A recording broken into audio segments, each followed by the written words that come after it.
ओम श्री परमात्मा नमः।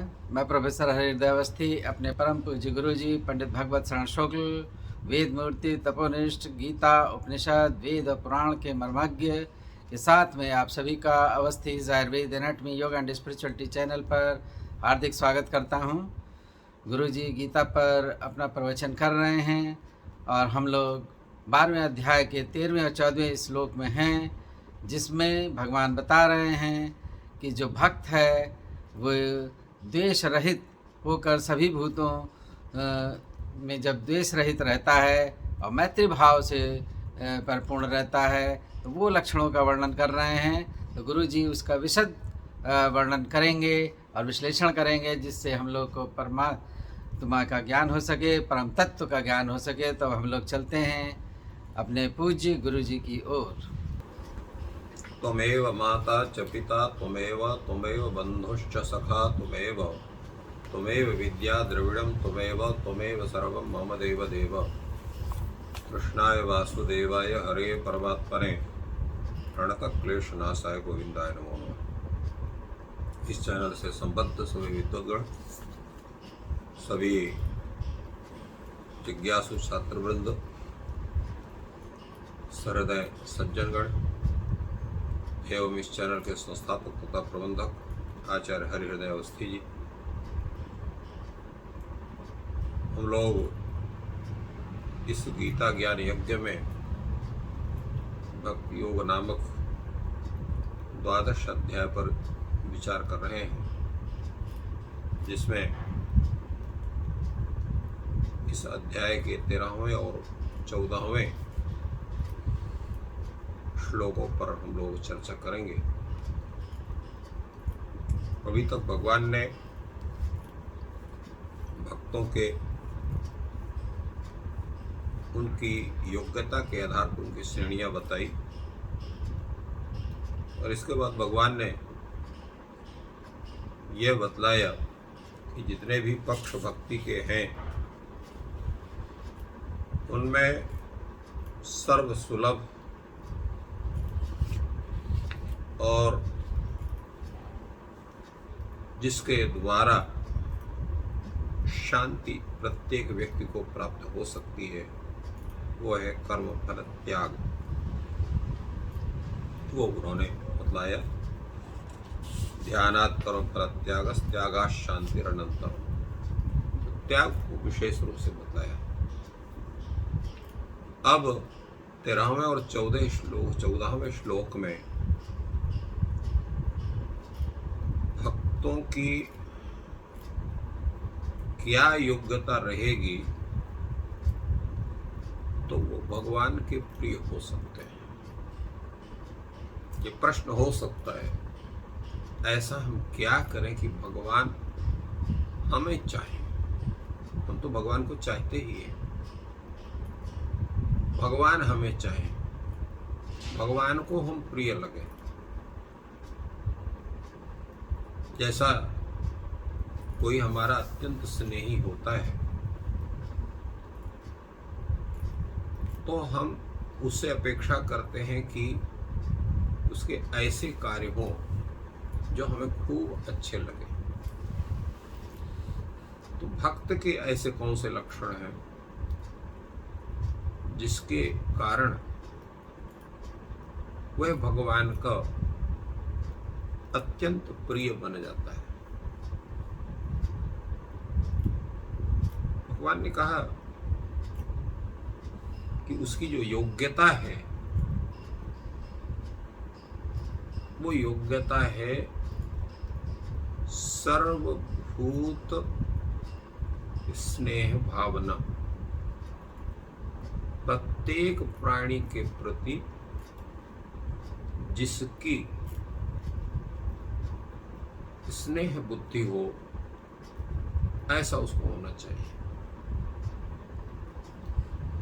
तो कौन कौन सी योग्यताएं हैं वो भगवान बतलाते हैं। अद्वेष्टा सर्वभूतानां मैत्रः करुण एव च निर्ममो निरहंकारः सम दुख सुख क्षमी संतुष्टः सततम योगी यतात्मा दृढ़ निश्चय मय्यर्पित मनोबुद्धि यो मत भक्त समे प्रिय।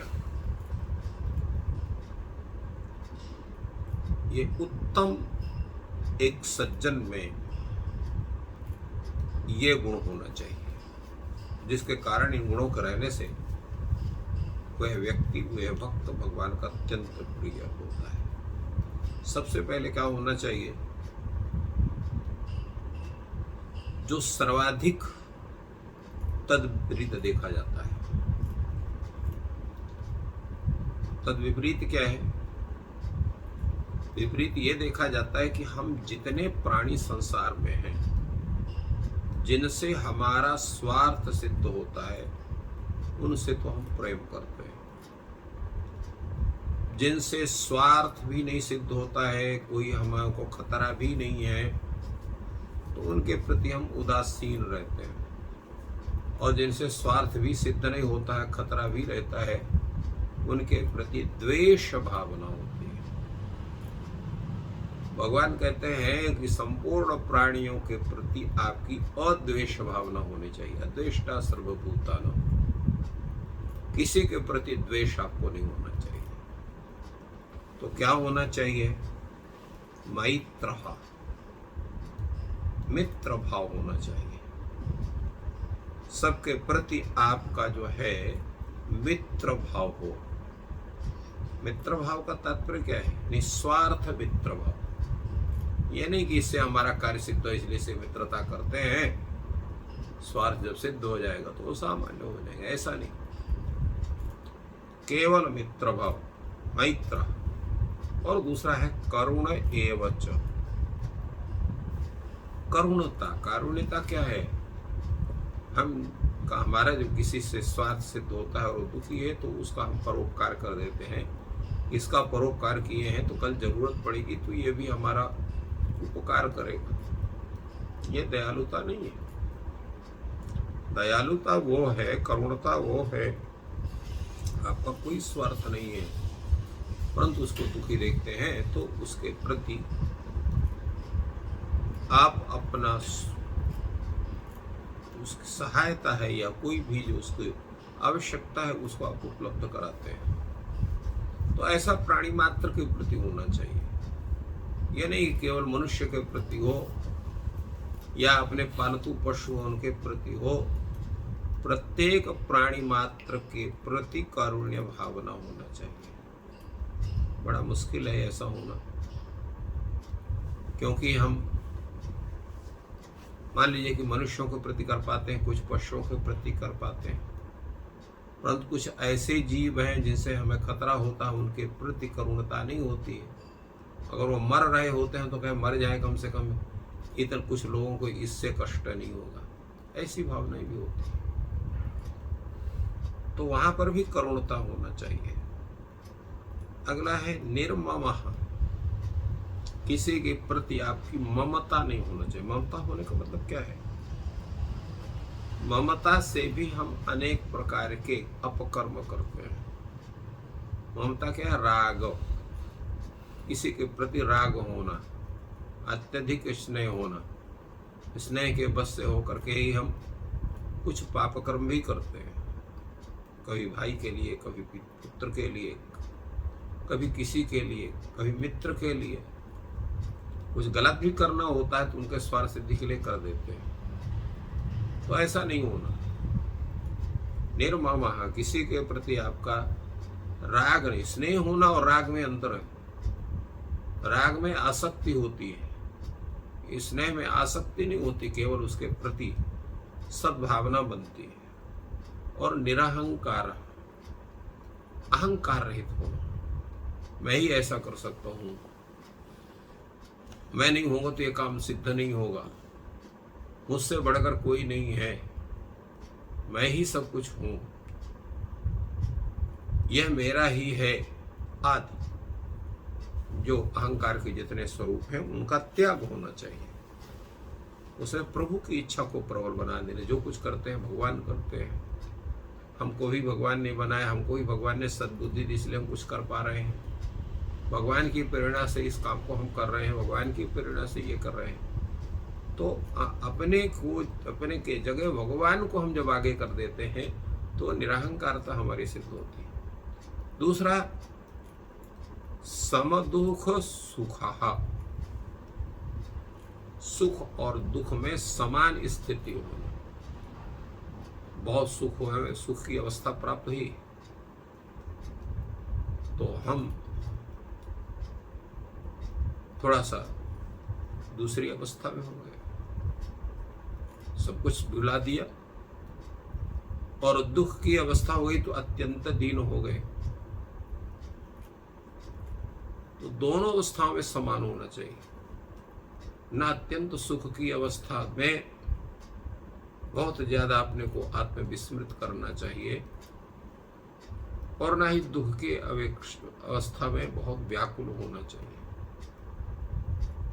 सुख की अवस्था को भी भगवान की इच्छा मान करके, भगवान का प्रसाद मान करके उसका भोग करना चाहिए, और दुख की अवस्था को भी भगवान की कृपा मानकर उसका भी उतने ही आनंद पूर्वक उसका भोग करना चाहिए।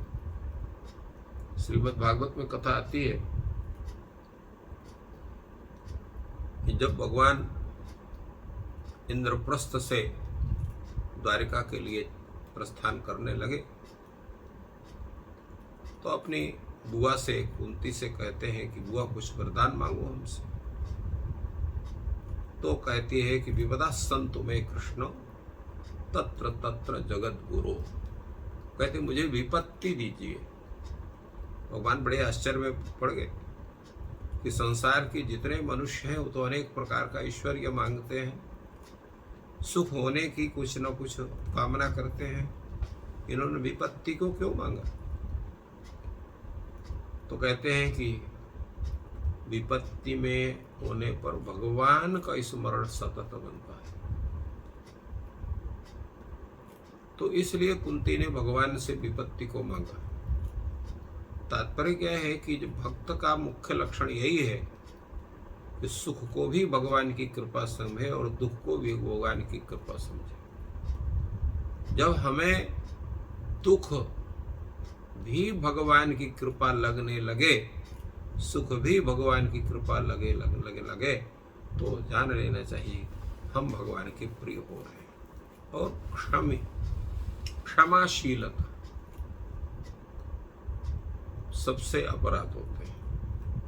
संसार का ऐसा कोई भी प्राणी नहीं है, कोई भी मनुष्य नहीं है जिससे गलती ना हो जाती। कभी जान के भी गलती होती, कभी अजान में भी गलती होती है, न जानते हुए भी हम लोग गलती करते हैं। तो किसी ने गलती किया या किसी से कोई अपराध हुआ, उसको क्षमाशीलता होना चाहिए। भगवान के राम का जो लक्षण है, उनका जो गुण बताया गया, क्षमायाम पृथ्वी समः, ऐसा उनके लक्षण बताएगी। क्षमा में साक्षात पृथ्वी के समान है। जैसे पृथ्वी में आप लघु शंका भी करते हैं, दीर्घ शंका भी करते हैं, पैर भी पटकते हैं, उसको खोदते खनते भी हैं, हल भी चलाते हैं, गाड़ी भी दौड़ाते हैं, कभी पृथ्वी ने आपका प्रतिकार कोई नहीं किया। वैसे ही सब सहती है, इसलिए उसका नाम भी क्षमा है। पृथ्वी का एक नाम भी उसका पर्यायवाची क्षमा शब्द है। भगवान के लिए, राम के लिए कहा गया क्षमायाम पृथ्वी समा, क्षमा में साक्षात पृथ्वी के समान है। उसी तरह से प्रत्येक व्यक्ति को क्षमाशील होना चाहिए। इसी से भी अपराध की उसको क्षमा कर दिया। क्षमा क्या है? किसी के अपराध का प्रतिकार न करना, एक क्षमा है। इसलिए क्षमा को बहुत बड़ा महत्व है। क्षमा वीरस्य भूषणम, क्षमा को वीर का भूषण बताया गया। हमें कहा गया क्षमी होना चाहिए, क्षमाशील होना चाहिए। और संतुष्ट, हर अवस्था में संतोष का अनुभव करना, चाहे वो सामान्य अवस्था हो, चाहे सुख की अवस्था हो, दुख की अवस्था हो, प्रत्येक अवस्था में संतुष्ट होना। जितने भाई हमारे साधन उतने में ही आनंद समझना। तो संतुष्ट सततम, और योगी होना, योग का निरंतर अभ्यास करना। और यत आत्मा, या आत्मा शब्द आत्मावाची नहीं है, अभी तो इंद्रियों का वाची, अर्थात मन आदि जितने इंद्रिय हैं, पूरे मन के सहित एकादश इंद्रिय, उनको सबको नियत स्वरूप में होना चाहिए, अर्थात अपने वश में होना चाहिए। प्रत्येक इंद्रिय का जो विषय है, उन विषयों के सेवन से किसी भी प्रकार की गड़बड़ी नहीं होती। तात्पर्य क्या है कि जो शास्त्र के द्वारा निर्दिष्ट भोग हैं, इंद्रियों के माध्यम से होने वाले हैं, उनका शास्त्र के अनुसार उनका उपभोग करना शास्त्र से व्यतिरिक्त या किसी को कष्ट देने वाले या किसी को विपरीत लगने वाले ऐसे जो कार्य उनको न करना, ये जो स्थिति है वो होती है जितेंद्रिय की, उसी को यथात्म कहते हैं। और दृढ़ निश्चय, जिसका निश्चय कैसा हो, दृढ़ हो। तो दृढ़ निश्चय का मतलब क्या है? पाप कर्म में भी दृढ़ निश्चय तो दृढ़ निश्चय माना जाएगा, पुण्य कर्म में भी करना दृढ़ निश्चय माना जाएगा। दृढ़ निश्चय का तात्पर्य यहाँ है कि परमात्मा के प्रति पूर्ण समर्पण की स्थिति में दृढ़ निश्चय, अत्यंत स्नेह उस परमात्मा में, परमात्मा की सत्ता में, परमात्मा के ध्यान में जिसका निश्चय दृढ़ हो। और मयि अर्पित मनोबुद्धि, जिसने अपने मन को, बुद्धि को उस परमात्मा में समर्पित कर दिया। मन और बुद्धि को समर्पित करने का तात्पर्य क्या है? निरंतर उस प्रभु के चरणों में जिसका ध्यान रहता है, उनके गुणों का, उनके चरित्र का निरंतर स्मरण होता है, उसी में अनेक प्रकार के तर्क करके उन्हीं का समाधान करना जिसकी प्रवृत्ति बनती है। मन और बुद्धि कहीं भी उस परमात्मा से किसी और दूसरे विषय को नहीं सोचते हैं, तो ऐसे व्यक्ति का जो मन और बुद्धि है वो परमात्मा में समर्पित माना जाता है। मयि अर्पित मनोबुद्धि। तो इन गुणों को, इन योग्यताओं को धारण जो भी व्यक्ति करता है, ऐसा जो भगवत भक्त है, वो भगवान को अत्यंत प्रिय है, ऐसा भगवान श्री कृष्ण कहते हैं, अर्जुन को बताते हैं।